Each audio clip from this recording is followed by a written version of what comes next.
Third part of the chapter ether.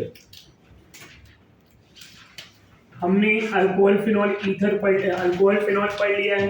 Chapter name है alcohol phenol ether, right. तो दो part complete हो चुका है, अल्कोहल और फिनॉल। लास्ट लेक्चर में हमने पूरा फिनॉल कंप्लीट किया था।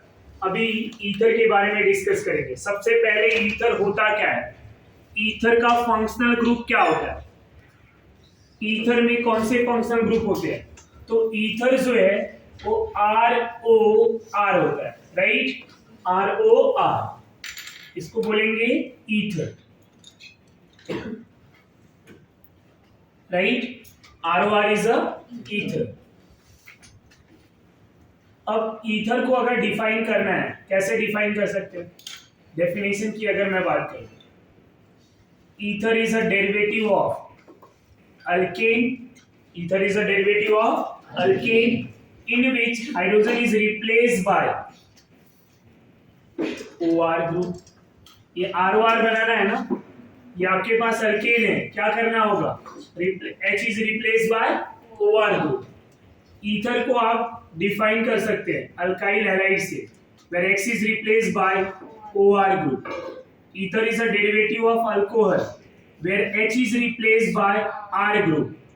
Ether is a derivative of water where both the hydrogen replaced by alkyl। समझ में आ रहा है। तो ये सब क्या है, ईथर के डेफिनेशन। आप ईथर को इन टर्म में डिफाइन कर सकते हैं, अल्केन के टर्म में, अल्काइल हैलाइड के टर्म में, अल्कोहल के टर्म में एंड वाटर के टर्म में।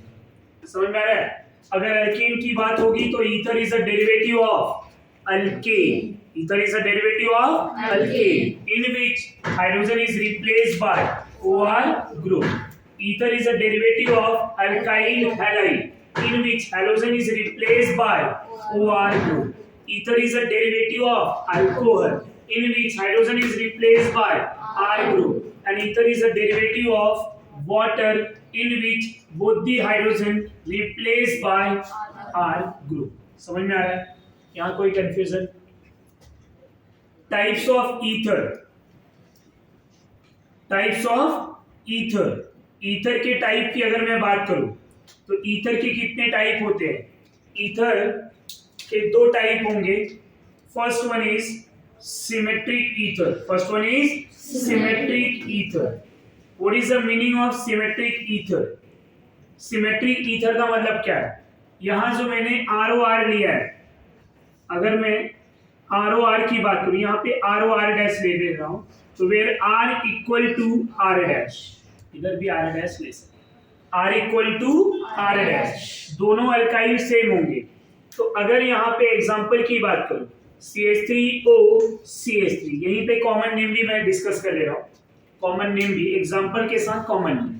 तो इनके नेम कैसे होंगे, इधर मिथाइल है, इधर भी मिथाइल है, तो दोनों मिथाइल, अब आइडेंटिकल ग्रुप है ना, तो नेमिंग में क्या आ जाएगा, डाई, क्या आ जाएगा, डाई। तो क्या लिखेंगे, di methyl, di methyl ether, क्या होगा, डाई मिथाइल ईथर।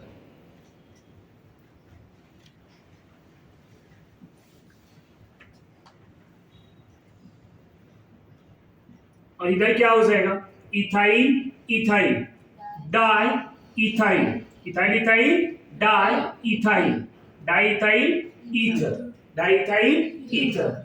अब यहाँ पे ये दोनों ग्रुप सेम है, इधर ये दोनों ग्रुप सेम है, समझ में आ रहा है। तो ये क्या हो गया, सिमेट्री, एग्जांपल ऑफ सिमेट्री, इनको सिमेट्री बोला जाएगा। अगर मैं दो फिनाइल रिंग ले लूं, दो फिनाइल रिंग ले लूं, तो इनके नेमिंग क्या हो जाएंगे, di phenyl ether, diphenyl ether. ये बीच क्या है, सिमेट्री, क्या है, सिमेट्री। नेमिंग लिख सकते हैं हम, डाइफिनाइल ईथर, डाइफिनाइल ईथर।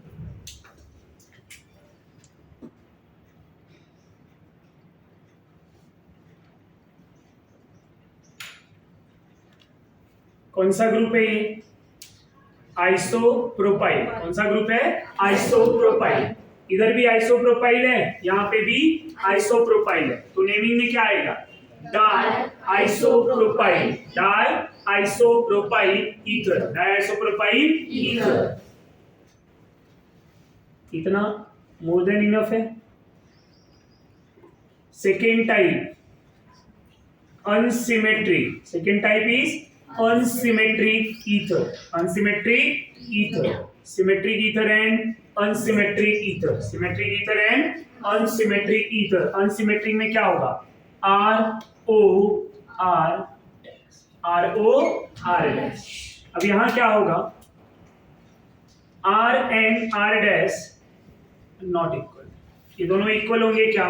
नहीं, ये दोनों डिफरेंट, दोनों डिफरेंट। अगर हमने यहां पे एक CH3 CH2 इधर O इधर CH3 ले लिया, क्या दोनों अल्काइल सेम है? नहीं। अनसिमेट्रिक ईथर में कॉमन नेम कैसे डिस्कस करेंगे? अनसिमेट्रिक में अल्फाबेटिकल ऑर्डर, क्या यूज करेंगे? Alphabetical order. इधर क्या आया? इथाइल, यहाँ क्या लिखेंगे? मिथाइल। नेमिंग में अरेंज कैसे करेंगे? अल्फाबेट से, तो नेमिंग क्या आएगा? Ethyl methyl ether, ethyl methyl ether by using alphabetical order, by using alphabetical order. यहाँ तक कोई डाउट है? ये नेमिंग कर पाएंगे? अगर हमने इधर इथाइल लिया है, इधर CH2 CH2 CH3, ये क्या हो गया? इथाइल। इधर क्या हो जाएगा? प्रोपाइल, इथाइल प्रोपाइल, क्या हो जाएगा? Ethyl propyl, right? तो ethyl propyl ether, ethyl propyl ether.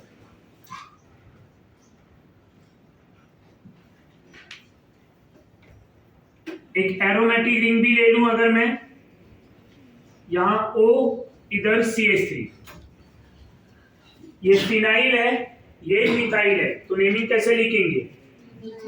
Methyl phenyl ether. ये फिनाइल हो गया, ये मिथाइल हो गया, तो नेमिंग में क्या आएगा? Methyl phenyl ether. और ये एक ऐसा मॉलिक्यूल है जिसका स्टैंडर्ड कॉमन नेम भी है। और क्या लिखेंगे? एनिसोल। क्या लिखेंगे? एनिसोल। एनिसोल एक ऐसा नेमिंग है जो common name as well as IUPAC दोनों में कंसीडर होता है। कहां पे? Common name as well as IUPAC, right?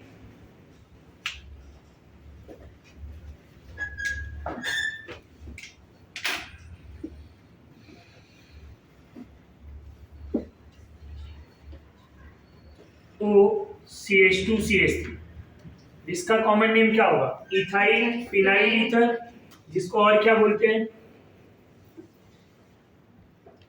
फेनिटोल। याद है? Anisole, phenetole, anisole, phenetole. ये भी स्टैंडर्ड कॉमन नेम है। क्या है? Standard common name. As per rule जाएंगे तो क्या होगा? Ethyl phenyl ether, ethyl phenyl ether. But ये वाला नेमिंग इन दोनों के लिए बहुत रेयर यूज किया जाएगा, एनिसोल एंड फेनिटोल, एनिसोल एंड फेनिटोल। अब इसके बाद स्ट्रक्चर ऑफ ईथर। IUPAC पढ़ाने की जरूरत है? IUPAC isomerism of ether, ether के कितने आइसोमर बनेंगे, ये सब पढ़ाने की जरूरत नहीं। तो स्ट्रक्चर ऑफ ईथर, ईथर होता है ROR, राइट? अब यहाँ पे मैं इन R को रिप्लेस कर रहा हूं CH3 से। इस तरह से। अब ये जो मॉलिक्यूल है, इनका बॉन्ड एंगल कितना हो? कितना? 109 से कम या ज्यादा? ज्यादा। ये 111 है, एग्जैक्ट तो 111.8 के आसपास है, बट हम इसको 111 देंगे, 111, राइट? कितना है? 111। ये ध्यान में रखेंगे, 111 है। अब ये जो ऑक्सीजन है, इनका हाइब्रिडाइजेशन की बात करूं मैं, तो हाइब्रिडाइजेशन क्या होगा? यहाँ 2 सिग्मा बॉन्ड है प्लस 2 लोन पेयर है, तो 2 and 2 4 हो जाएगा, और 4 के लिए क्या लिखते हैं हम? sp3। अब इनका शेप ऑफ मॉलिक्यूल क्या है? बेंड स्ट्रक्चर, एंगुलर, वी से। समझ में आ रहा है आपको? ये लिखने की जरूरत है, अभी तो पढ़ा है आपने, ये लिखने की जरूरत है। एंगुलर से, वी से, बेंड से, ये sp3 है। बॉन्ड एंगल कितना हो जाएगा? 111। समझ में आ रहा है? अब ऐसा क्यों हो गया? जनरली लोन पेयर अगर रहता है तो आपने देखा है बॉन्ड एंगल डिक्रीज हुआ है एक्सपेक्टेड बॉन्ड एंगल से। एक्सपेक्टेड कितना है? 109.5। यहाँ पे क्या है? 111। वाटर भी इसी के जैसा होता है ना, आया ना? वाटर में कितने होते हैं बॉन्ड एंगल? 104 डिग्री। कितना होता है? 104 डिग्री। और यहाँ कितना है? 111। वाई? अब मैं इन दोनों स्ट्रक्चर को कंपेयर करूंगा, तो कंपेयर करके क्या दिख रहा है? मतलब कहीं ना कहीं मिथाइल का रोल है। अब मिथाइल क्या है?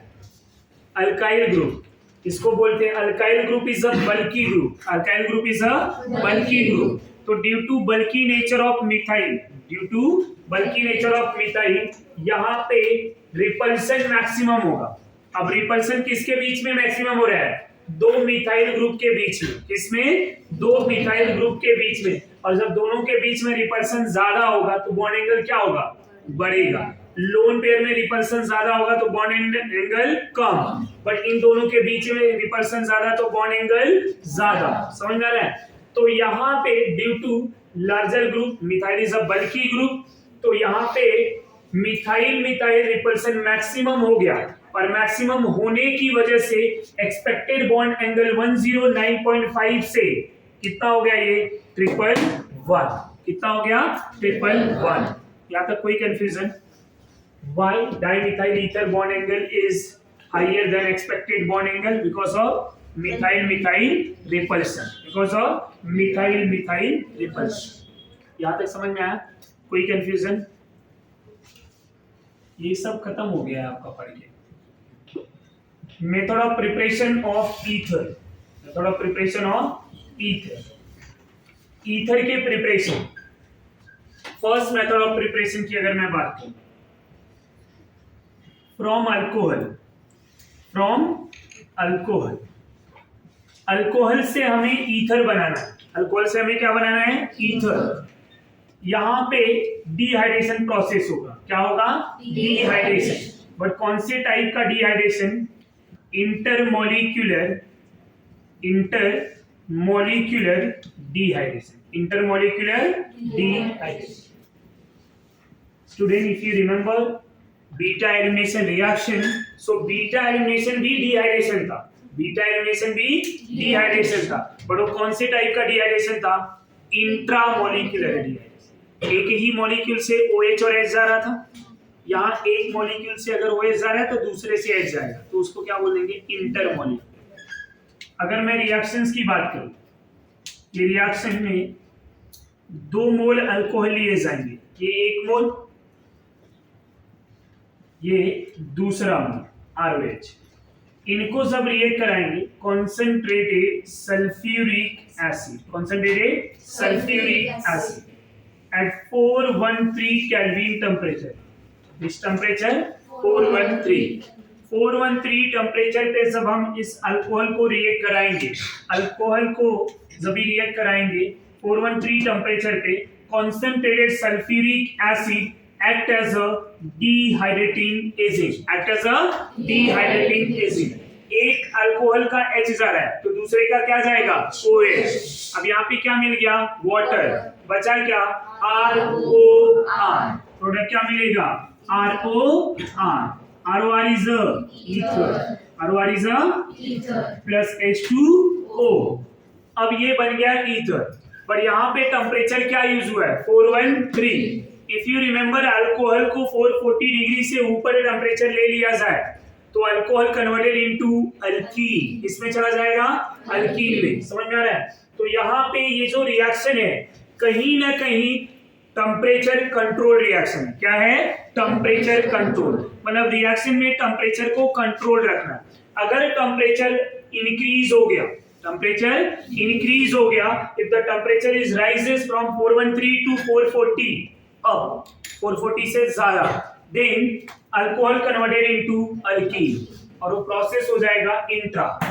क्या हो जाएगा? इंट्रा, क्योंकि उस रिएक्शन में भी हमने कैटलिस्ट सेम यूज किया है, यहाँ पे भी कैटलिस्ट सेम है, एसिडिक कैटलिस्ट, सब कुछ सेम है। यहाँ टेम्परेचर का रोल है। किसका रोल है? टेम्परेचर का। ये समझ में आ रहा है?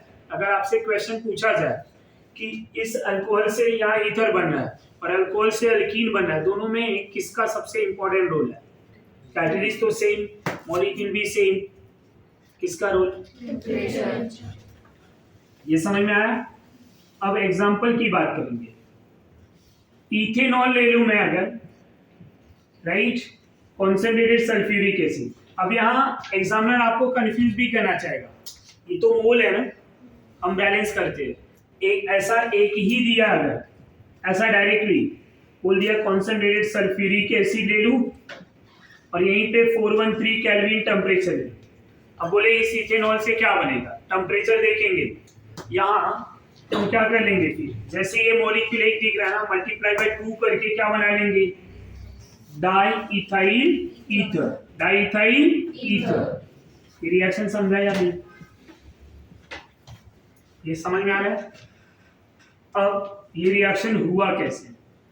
अगर मैं रिएक्शंस के मैकेनिज्म की बात करूं स्टूडेंट, तो सबसे पहले स्टेप में एसिड कैटलिस्ट यूज किया है, तो कैटलिस्ट जो एसिड है वो H+ देता है, H+ दे दिया, OSO3H-।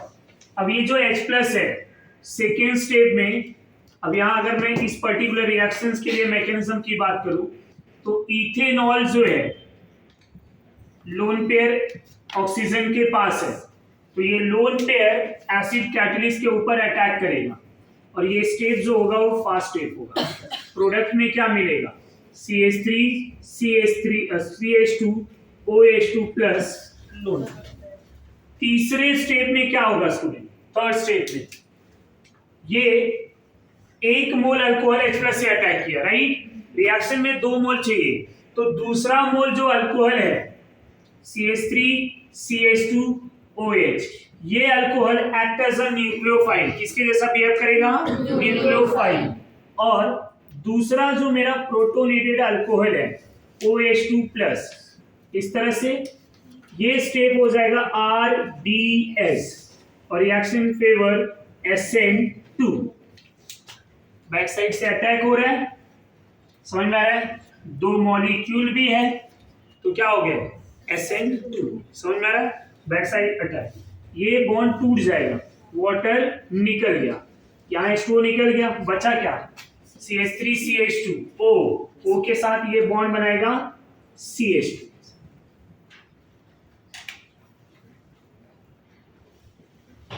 और ये ऑक्सीजन हो गया पॉजिटिव चार्ज। यहां तक कोई डाउट? अब फोर्थ वाले स्टेप में इसी को यूज करेंगे। ये प्रोटोनेटेड ईथर बना हुआ, प्रोटॉन एक्स्ट्रा आया है ना, इसको बोलेंगे प्रोटोनेटेड अल्कोहल, इसको बोलेंगे प्रोटोनेटेड ईथर। अगर रिमूवल ऑफ H+ कर दूं तो क्या मिल जाएगा मुझे? ईथर। तो वही स्टेप फोर्थ वाले में, उनको ही लिख रहा हूं मैं।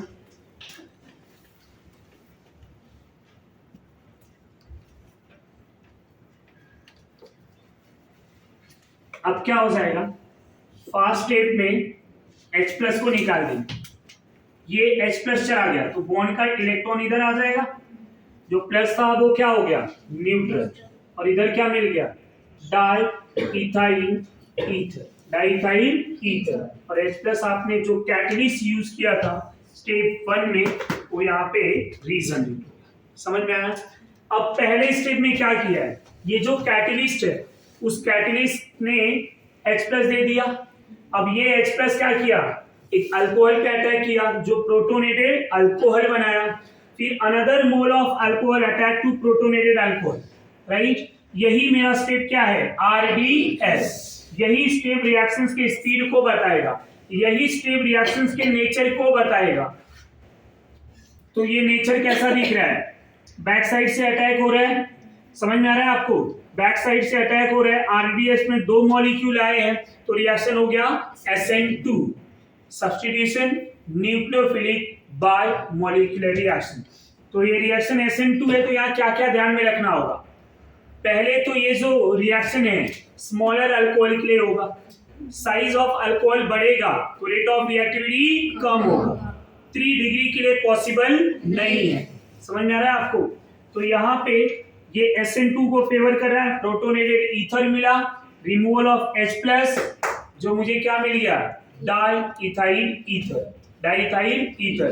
तो मैकेनिज्म का इंपॉर्टेंट रोल है जो हम लिमिटेशंस में समझेंगे। जब इस रिएक्शंस का लिमिटेशंस पढ़ेंगे तो टर्सरी अल्कोहल बीटा एलिमिनेशन दे देगा, सब्स्टिट्यूशन नहीं देगा। रीजन 3 डिग्री अल्कोहल SN2 देगा नहीं, राइट?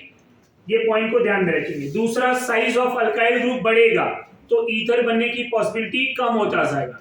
रीजन क्या है? Smaller alkyl group favour SN2। जैसे जैसे साइज ऑफ अल्काइल बढ़ेगा अल्कोहल में, वैसे वैसे उनकी रिएक्टिविटी कम होगा। तो ये जो खाली यहाँ पे लिखा हुआ है RDS SN2 मैकेनिज्म, इसका इंपॉर्टेंट है। समझ में आ रहा है? तो रिएक्शन SN2 को फेवर करता है। नाउ अनदर एग्जांपल की बात करूं मैं, तो मीथेनॉल ले लिया जाए। मीथेनॉल को 2 मोल अगर मैं मीथेनॉल का ले लूं और इनको कॉन्सेंट्रेटेड सल्फ्यूरिक एसिड से रिएक्ट करा दूंगा, 413 केल्विन टेम्परेचर, ये क्या बन जाएंगे? Dimethyl ether. क्या बन जाएंगे? Dimethyl ether. अब जैसा कि आपने ये पढ़ा हुआ है कि रिएक्शन फेवर SN2, तो उसके लिमिटेशंस क्या क्या होंगे? अगर मैं पहला पॉइंट ले लूं लिमिटेशंस का, कि अगर टर्सरी ब्यूटाइल अल्कोहल ले लिया आपने, क्या ले लिया? Tertiary butyl alcohol in the presence of concentrated sulphuric acid. अब टर्सरी ज्यादा रिएक्टिव होता है ना एलिमिनेशन में, टेंपरेचर 440 की जरूरत ही नहीं है एलिमिनेशन के, लेस देन 440 में भी ये क्या हो जाएगा, एलिमिनेट। यहाँ ऐसा हीट भी दिया है या नॉर्मल टेम्परेचर भी दिया है, तो भी ये रिएक्शन सब्स्टिट्यूशन को फेवर ना करके ये क्या करेगा, एलिमिनेशन। अल्फा से OH, बीटा से H, तीनों बीटा से मैं किसी एक बीटा से H निकालता हूं। तो यहाँ रिएक्शन में बनाने गए थे ईथर, बन गया अल्कीन। क्या बना? अल्कीन। समझ में आ रहा है आपको? क्योंकि रिएक्शन SN2 है तो टर्सरी अल्कोहल SN2 देता नहीं है। जब SN2 नहीं देगा तो क्या दे देगा? अल्कीन। ये पहला लिमिटेशन था। दूसरा, अगर हमने इथेनॉल ले लिया है, इसी इथेनॉल को अगर मैं कॉन्सेंट्रेटेड सल्फ्यूरिक एसिड के साथ रिएक्ट कराऊं, बट टेम्परेचर एक 413 केल्विन है और दूसरा 443 केल्विन के आसपास है या हाई है, ये यहाँ पे पहले वाले कंडीशन में डाई इथाइल ईथर बनाएगा। क्या बनाएगा? Di ethyl ether. और दूसरे में क्या बना लेगा? अल्कीन। क्या बना लेगा? अल्कीन। अब ये सेकेंड रिएक्शन से क्या समझ में आ रहा है कि अगर टेम्परेचर इस रिएक्शन का बढ़ गया तो वहां पे बीटा एलिमिनेशन हो जाएगा। मतलब ये है कि ये रिएक्शन टेम्परेचर कंट्रोल रिएक्शन है। क्या है? Temperature control. टेम्परेचर को कंट्रोल करके रखना होगा। 413 से बढ़ा तो ये अल्कीन में चला जाए। तो रिएक्शन दोनों फेवर करते हैं, ये ध्यान में रखें। तीसरे लिमिटेशन ये है यहाँ पे कि अगर दो अलग अलग मोल अल्कोहल के लिए जाए, ROH and R-OH in the presence of same concentrated sulfuric acid, temperature में यहाँ पे 413 ही मान लिया है, ईथर ही बनाना है, तो यहाँ क्या होगा? कितने ईथर मिलेंगे? 3। ये तो अभी हमें समझ में आ गया कि जब दो अलग मोल होंगे तो कितने? 3। RO R' plus ROR plus R'O R', by product H2O लिख देंगे। समझ में आ रहा है? 3 डिफरेंट ईथर। क्या ये सुटेबल मेथड है? नहीं। तो ये 3 पॉइंट है जो इस पहले मेथड की क्या है? लिमिटेशंस। क्या है? लिमिटेशंस। समझ में आ रहा है? ईथर वाले प्रिपरेशन में लिमिटेशंस को बहुत ध्यान से पढ़ेंगे। इसके प्रिपरेशन से ज्यादा लिमिटेशन इंपॉर्टेंट है। ईथर के प्रिपरेशन से ज्यादा लिमिटेशन इंपॉर्टेंट है। कई बार लिमिटेशन पे क्वेश्चन बना हुआ, ये ध्यान में रखें। Second method of preparation, from diazomethane, from diazomethane। Diazomethane क्या होता है स्टूडेंट? पहली बार नाम सुन रहे हैं, CH2N2 डाइजोनियम ग्रुप, राइट। अब इन्हीं के स्ट्रक्चर पहले समझ लेते हैं कि ये स्ट्रक्चर कैसा होगा। CH2 double bond N double bond N, एक स्ट्रक्चर ऐसा, यहाँ नाइट्रोजन प्लस, क्यों 4 बॉन्ड है, यहाँ नाइट्रोजन माइनस। समझ में आ रहा है? एक ये स्ट्रक्चर हो गया। दूसरा CH2 single bond N triple bond N, ऐसा भी हो जाएगा। अब ये नाइट्रोजन 4 बॉन्ड में है तो प्लस, ये नाइट्रोजन न्यूट्रल, कार्बन 2 हाइड्रोजन के और एक इसके 3 बॉन्ड में है। समझ आ रहा है आपको? यहां तक कोई डाउट? ये दोनों क्या है, एक दूसरे के रेजोनेटिंग स्ट्रक्चर। ठीक है, ऐसा भी लिख सकते हैं CH2 माइनस N2 प्लस। समझ में आ रहा है? ये सब किसके स्ट्रक्चर है, डायज़ोमीथेन। किसके? डायज़ोमीथेन। अब ये वाले स्ट्रक्चर से आपको इतना समझ में आ रहा है कि N2 को अगर मैं तोड़ दूं तो आपको क्या मिलेगा, जरा ध्यान देंगे। N2 को अगर मैंने तोड़ दिया तो क्या मिलेगा, CH2 इधर माइनस है, अब N2 ये बॉन्ड का इलेक्ट्रॉन N लेके जाएगा तो इधर क्या बनेगा, प्लस, प्लस और माइनस न्यूट्रल, बट माइनस जो है यहाँ पे मतलब एक लोन पेयर इलेक्ट्रॉन तो रहेगा ना, तो ये क्या बन जाएगा, कार्बीन। क्या बन जाएगा, कार्बीन। क्यों? क्योंकि 2 हाइड्रोजन के बॉन्ड और एक लोन पेयर, DCC पढ़ा था याद है, डाइक्लोरोकार्बीन। ये क्या है, कार्बीन, सिंपल कार्बीन। समझ में आ रहा है? जो मीथेन ये CH2 का कार्बीन है जिसके नंबर ऑफ इलेक्ट्रॉन 6 है, 2 हाइड्रोजन के और एक लोन पेयर ना। अब इनकम्प्लीट ऑक्टेट होने के रीजन से ये इलेक्ट्रोफाइल के जैसा बिहेव करेगा। किसके जैसा, इलेक्ट्रोफाइल। वहां DCC डाइक्लोरोकार्बीन भी क्या था, इलेक्ट्रोफाइल था ना, ये भी इलेक्ट्रॉन डेफिशिएंट है। समझ में आ रहा है आपको? तो अब रिएक्शंस को कैसे समझेंगे, फ्रॉम डायज़ोमीथेन ये ईथर कैसे बनाएगा, जब अल्कोहल को डायज़ोमीथेन के साथ रिएक्ट कराएंगे CH2N2 in the presence of catalyst HbF4 by heating, तो N2 निकल जाएगा, ROCH3 मिलेगा, methylated ether plus N2 gas. अब इस रिएक्शंस को अगर अपने को समझना है तो पहले कैसे समझेंगे, पहले ये CH2 सबसे पहले स्टेप में CH2N ट्रिपल बॉन्ड N ले लेंगे, जो ये बॉन्ड टूट के, ये अभी प्लस है और ये माइनस, टूट के इलेक्ट्रॉन इधर जाएगा, यहाँ CH2 और हमें N2 मिल जाएगा। इसको कार्बीन बोलते हैं। क्या बोलते हैं, कार्बीन। समझ में आ रहा है आपको? अब सेकेंड स्टेप में स्टूडेंट ROH अल्कोहल है जो एक्ट एज अ न्यूक्लियोफाइल, और ये कार्बीन को अल्कोहल अपना इलेक्ट्रॉन दे रहा है। अब इलेक्ट्रॉन दे रहा है ना, तो ऑक्सीजन क्या हो जाएगा, प्लस, कार्बन क्या हो जाएगा, माइनस। यहाँ पे RO, ये हाइड्रोजन को लिख ही रहा हूं मैं ऐसे, CH2 ये माइनस हो जाएगा। समझ में आ रहा है आपको? अब नेक्स्ट स्टेप में क्या होगा, H प्लस को निकाल दिया जाएगा। जब मैं इस H प्लस को निकालूंगा यहां से तो ये प्लस और माइनस न्यूट्रल हो जाएंगे। इधर मिला H प्लस, इधर क्या है, माइनस। कौन से टाइप का रिएक्शन होगा, एसिड बेस, और यहाँ क्या मिल जाएगा आपको, ROCH3। तो ये ROCH3 कैसे बना वो समझ में आ गया आपको?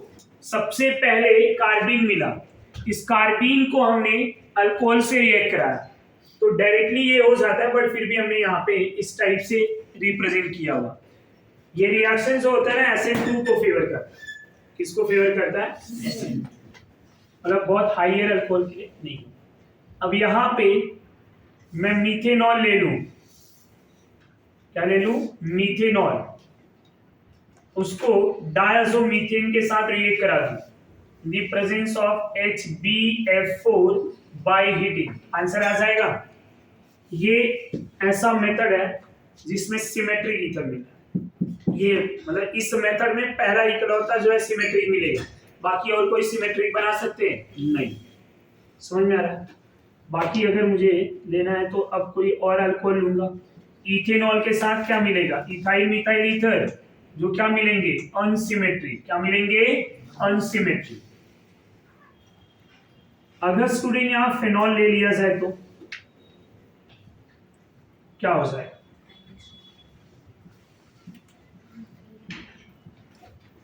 एनिसोल क्या मिलेगा?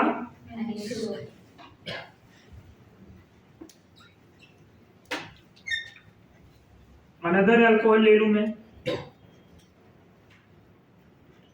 समझ में आ रहा है? इस रिएक्शंस का लिमिटेशन क्या है? लिमिटेशन ये है कि एक साइड फिक्स है, मिथाइल ही बनेगा। Only methylated ether are prepare, only methylated ether are prepare by using diazomethane. Diazomethane, तो ये जो डायज़ोमीथेन वाला मेथड है, इस मेथड से हमें क्या मिलेगा? वन साइड जो है मिथाइल ग्रुप फिक्स ये रहेगा ही नहीं, क्योंकि यहाँ पे एक ही कार्बन है। समझ में आ रहा है? यहाँ पे कितने कार्बन है? एक। तो ये जो प्रोसेस है ये मिथाइलेटेड ईथर प्रिपेयर करने के लिए, किसके लिए है? Methylated ether. तीसरा जो रिएक्शंस है, third reaction, from Williamson synthesis reaction, from Williamson's synthesis, Williamson's synthesis.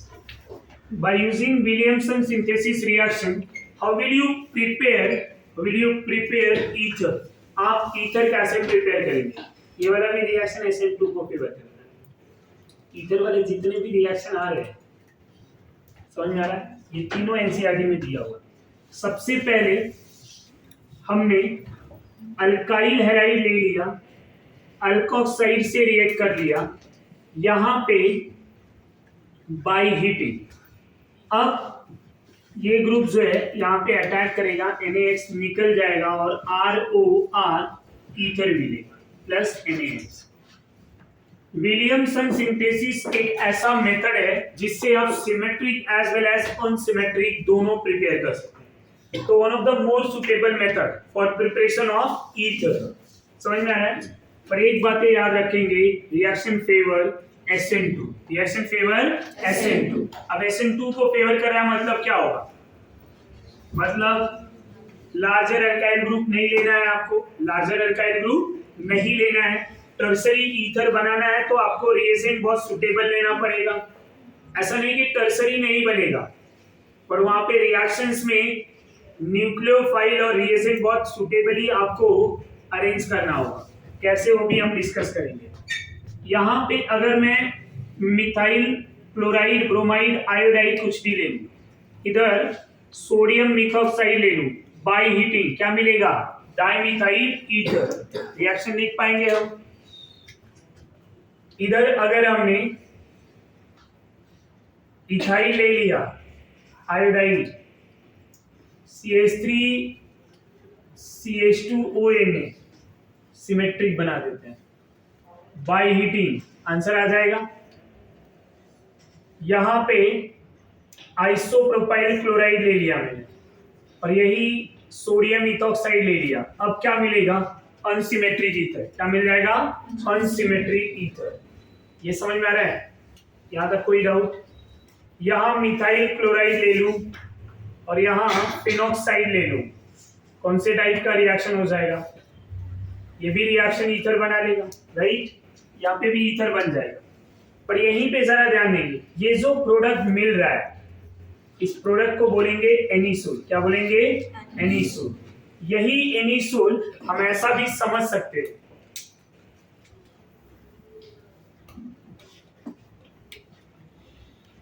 क्लोरोब्रोमोबेंजीन ले लिया जाए, CH3ONA ले लिया जाए, क्या होगा? ये रिएक्शन नहीं होगा। समझ में आ रहा है? जैसा कि मैंने बोला है कि विलियमसन सिंथेसिस रिएक्शन में आपको सुटेबल रिएजेंट जो है लेना होगा।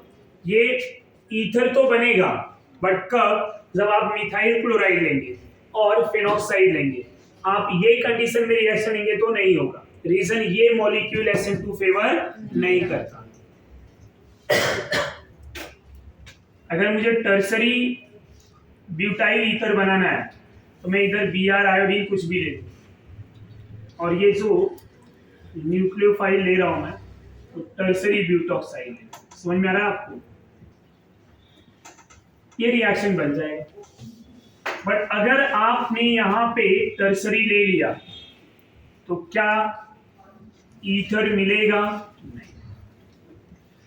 इधर क्या मिल जाएगा अगर मैंने मिथाइल लिया हुआ या इथाइल लिया हुआ बाय हीटिंग, यहाँ रिएक्शन ही नहीं करा है, बट यहाँ रिएक्शन होगा किस टाइप का, एलिमिनेशन। ये अल्फा, तीनों बीटा सेम है, राइट।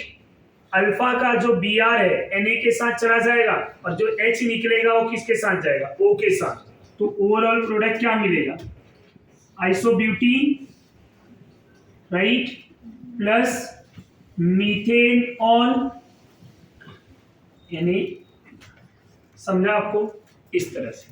यहाँ एलिमिनेशन भी होने के चांसेस नहीं थे, समझा मेरा बात, ये ध्यान में रखेंगे। अगर मुझे प्रोडक्ट इस तरह से बनाना है, बाइसाइक्लोब्रिज ईथर, क्या करना होगा, क्या करना होगा बोलो जरा। सबसे पहले यहां पे विलियमसन सिंथेसिस में मैं जो न्यूक्लियोफाइल लूंगा इस तरह से ले लूंगा। अब हमें इतना समझ में आ गया क्या करना चाहिए, CH3Br आयोडीन कुछ भी ले लो बाय हीटिंग, ये रिएक्शन समझ में आ गया। अब यहाँ एक चीज ध्यान देंगे, लिमिटेशन और रिएक्शन एक साथ पढ़ाया हुआ है। लिमिटेशन मतलब ये लिमिटेशन का है, कौन सा, ये वाला रिएक्शन, ये वाला लिमिटेशन है, ये रिएक्शन है, इसका लिमिटेशन उल्टा, समझ में आ रहा है। तो रिएक्शन SN2 को फेवर कर रहा है, ये हमें पता होना चाहिए। 3 डिग्री के लिए नहीं होगा, फिनाइल के लिए नहीं होगा, बाइसाइक्लोब्रिज में नहीं होगा, ये सब पॉइंट हमें पता होना। तो यहाँ पे हमने एग्जांपल के साथ साथ लिमिटेशंस भी ले लिया है, तो ये रिएक्शंस के लिमिटेशंस पे ध्यान में रखेंगे। यहाँ तक कोई डाउट है, कोई कंफ्यूजन, इतना टॉपिक है।